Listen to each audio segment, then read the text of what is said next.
पंथाचा हा कोणत्याही प्रकारचा विषमतावादाला जन्म न देता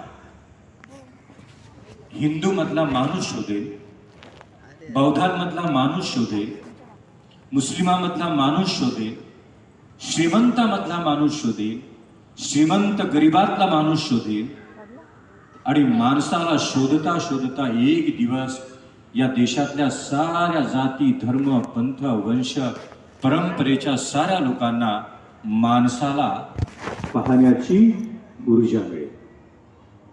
मी माणूस पाहिला तर तो हिंदू आहे का मुस्लिम, तो जैन आहे का ख्रिश्चन असे म्हणणार नाही. तो केवळ माणूस आहे. त्याला निसर्गाने जन्म दिला, चक्षु दिले, श्रवण इंद्रिय दिलं, शरीर दिलं, मन दिलं, विचार दिले. माझ्यासारखाच माणूस आहे. माणूस म्हणून एका माणसाने दुसऱ्या माणसाकडे पाहण्याचा दिवस ज्या वेळेला उगवेल त्यावेळेला या मातीतल्या धर्माचा विजय होईल, हे बाबासाहेबांचा ठाम मत होतं. जे धर्म माणसा माणसात भेद निर्माण करतात आणि माणसातल्या जातींना शोधतात, जोपर्यंत धर्म या मातीतल्या माणसांच्या जातींना शोधत राहतील तोपर्यंत या मातीतला धर्म पराजित होत राहील. हा बाबासाहेबांचा विचार.